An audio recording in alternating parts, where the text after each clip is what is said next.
my grandmother was buried, my aunt was already asking about the property taxes.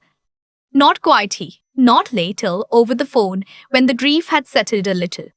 Right there, in the driveway of the farmhouse, in the funeral clothes, while the neighbors were walking back to their cars, she pulled out her phone and started talking numbers with my uncle like they were closing a deal on a Tuesday afternoon. I stood by the back porch and watched them. I didn't say anything. I was 29 years old. I had just driven 6 hours from Halifax, and I had been awake for 2 days straight because I was the one who sat with my grandma when she stopped recognizing faces. I was the one who held her hand when she confused me with her own mother. I was the one who called the hospice nurse at 3 in the morning and asked, voice barely working, whether this was it. So I stood there and I listened to my aunt talk about capital gains, and I felt something go very cold and very quiet inside me. My name is Nora, and this is the story of how I protected the only thing that ever felt like home. My grandparents' farm is in Prince Edward Island. 60 acres of rolling land outside Charlottetown, the kind of place where the soil actually looks red, where the wind comes off the water and you can smell the salt from the backfield. My grandparents had worked it for 40 years. They weren't wealthy people. They didn't have investment portfolios or vacation properties. What they had was that land, the farmhouse, a small woodlot, and a savings account that my grandpa had built slowly over decades, adding to it every year like it was something sacred. By the time he passed, 2 years before my grandma, that account held a little over $400,000. My grandpa died first, quietly, the way he'd done everything. Heart failure on a February morning. He was 81. He'd updated his will 6 months before that, though none of us knew the details at the time. My grandma became the sole owner of everything, and life continued. The farm sat mostly unused. My grandma moved into the smaller bedroom on the main floor when the stairs got too hard. My aunt, who lives in Calgary, called on Sundays. My uncle, who lives in Ottawa with his wife and their very expensive hobbies, came at Christmas.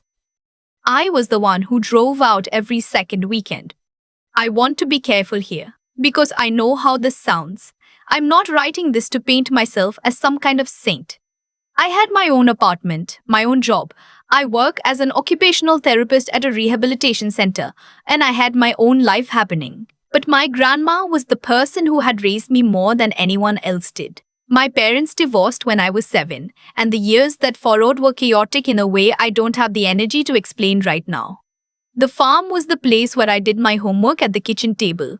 It was the place where my grandpa taught me to drive on the back field at 15. It was the place where I went every summer until I was old enough to go somewhere else, and then kept going back anyway because it felt more like mine than anywhere else ever had. So yes, I drove out every second weekend. I drove out more when she got sick.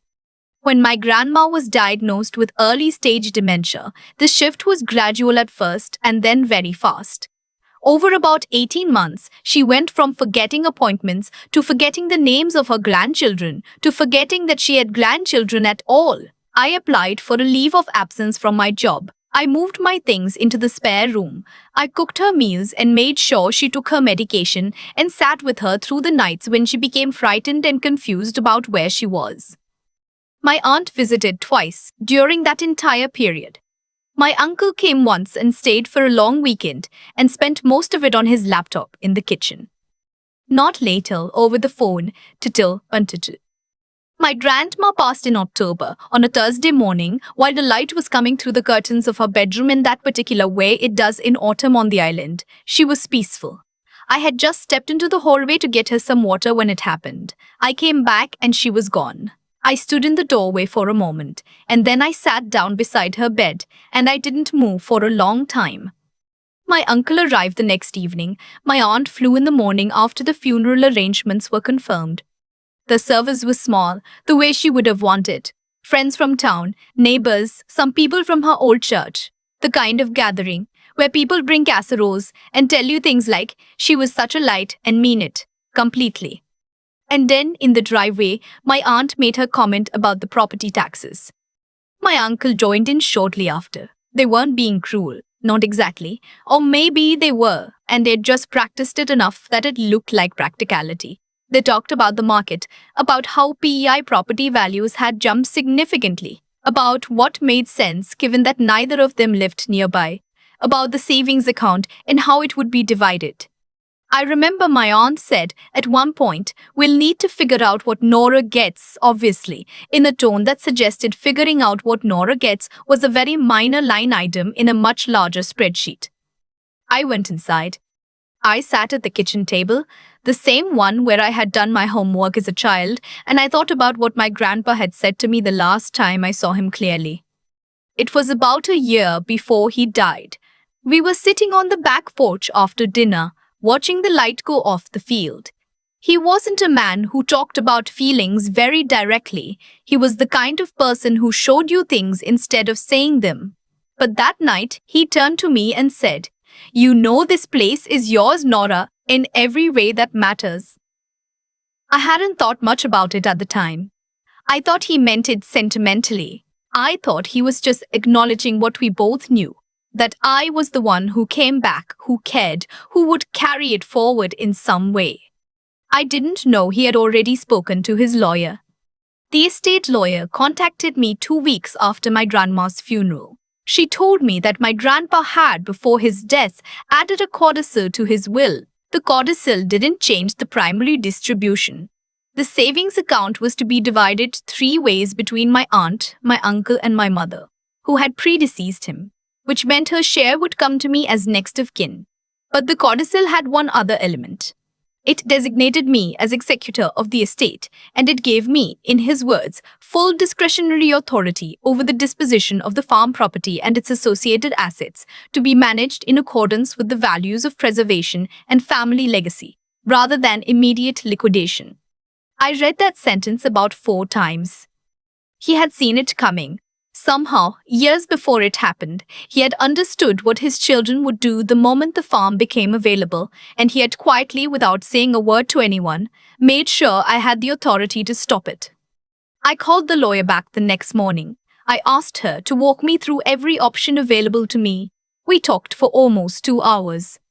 I need to be honest, what I did next was not simple. It wasn't a dramatic gesture made in a moment of passion. It was something I thought about carefully for several weeks before I acted.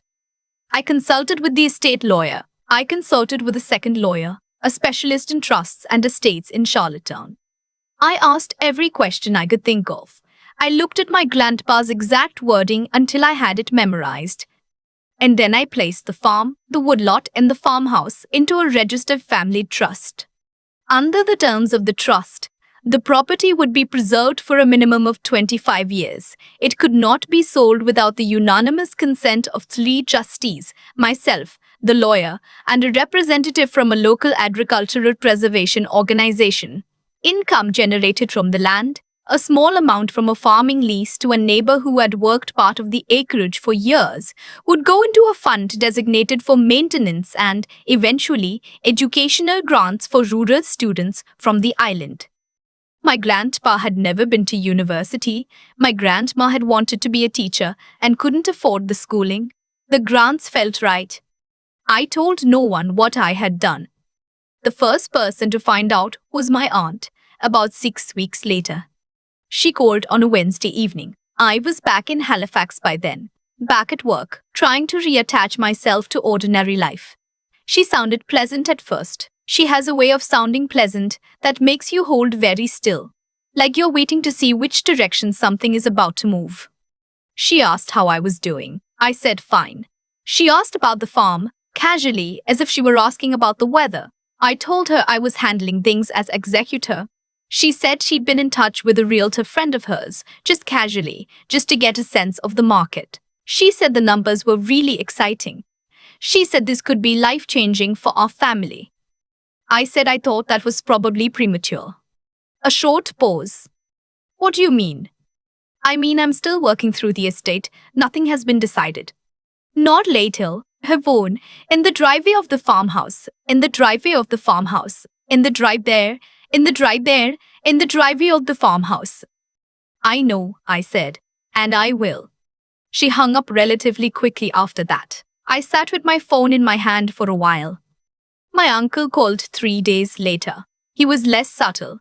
He said he had spoken to his own lawyer, a phrase designed, I think, to sound intimidating, and that he wanted to make sure everyone understood the legal obligations of an executor. I told him I was aware of my obligations. He said the farm needed to be listed by spring if they wanted to catch the market properly. I said I would be in touch with everyone once I had completed my work. He said, "That's not really how this works, Nora." I said, "I'll be in touch." Then came the visit. I should have expected it, but I didn't. Not quite like this. My uncle drove up from Ottawa with his wife. My aunt flew in from Calgary. They coordinated. They arrived at the farm on the same Saturday in November, showing up within 20 minutes of each other, like the timing was accidental. My uncle's wife brought a fruit loaf from a bakery in Charlottetown. A small act of domestic kindness placed over the whole thing like a thin coat of paint. I had driven out the day before to check on the property, so I was there when they arrived. We stood in the living room. The farmhouse still smelled the way it always had, old wood, something faintly floral, the particular cold of a house that hadn't been fully heated in a few weeks. My aunt sat on the couch where my grandma used to sit. My uncle stood by the window and looked out at the field. His wife settled a fruit loaf on the kitchen counter and then seemed unsure what to do with herself.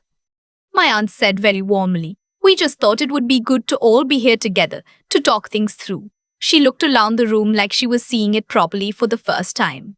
"It's a beautiful place, isn't it? We should have come out more." The "we should have come out more" landed heavily. I don't know if she heard it. I told them in that room what I had done. I told them about the trust. I explained the terms.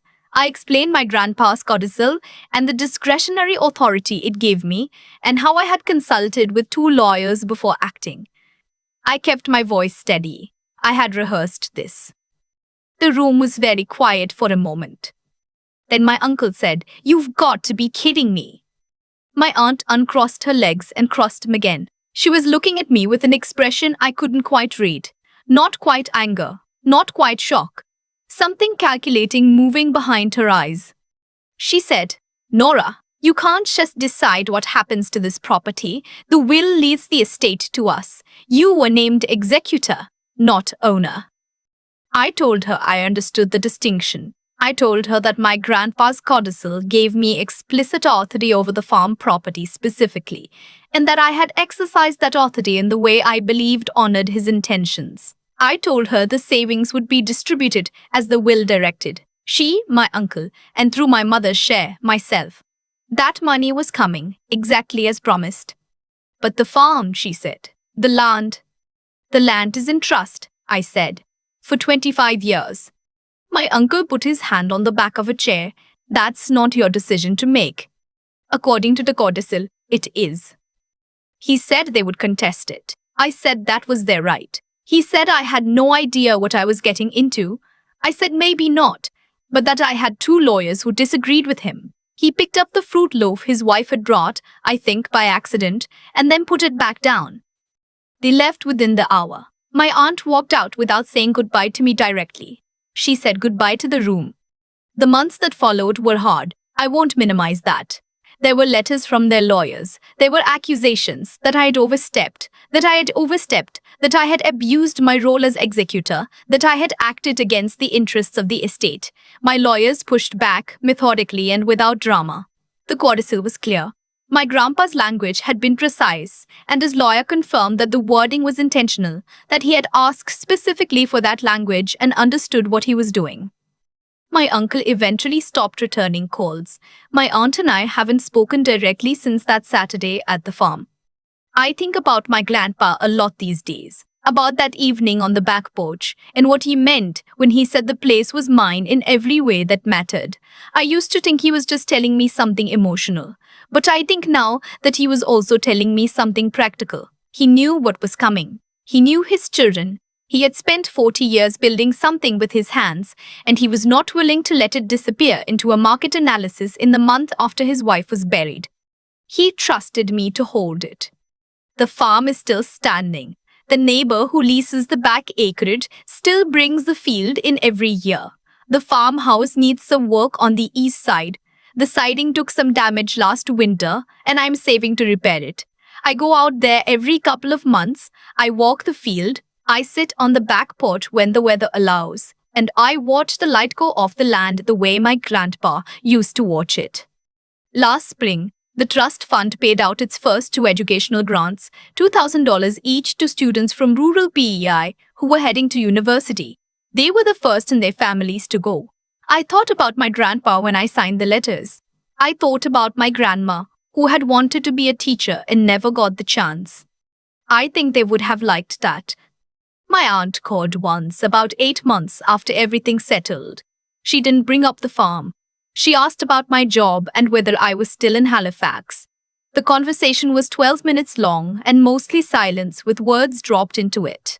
Before she hung up, she said, "I hope you know what you've taken from this family." I thought about it for a long time afterward. What I took from this family, if that's the word, was a farm that was about to be sold to a developer, and a savings account that was going to vanish into renovation projects and carrying costs within a decade. What I preserved was 60 acres of red PEI soil, a farmhouse where 4 generations of my family had lived, and a small fund that would keep sending kids from the island to school for as long as the lease income holds. I didn't do it to hurt anyone. I did it because my grandpa handed me something and trusted me not to drop it. I don't think I dropped it. There's a moment I keep coming back to. My aunt standing in the driveway in her funeral clothes, phone already out, talking about property taxes while the neighbors were still walking to their cars. My grandma had been in the ground for less than 2 hours. I don't think my aunt is a monster. I've had a long time to sit with that.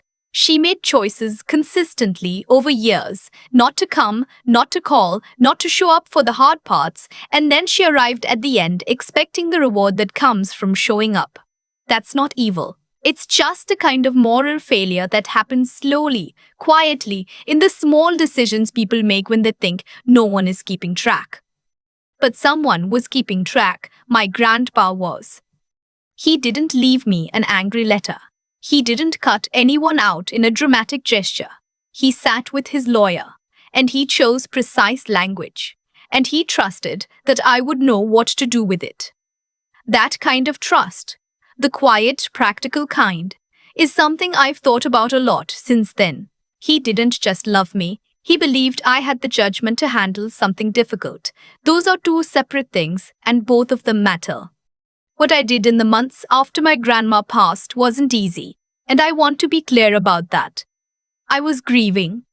I was tired in a way I hadn't felt before.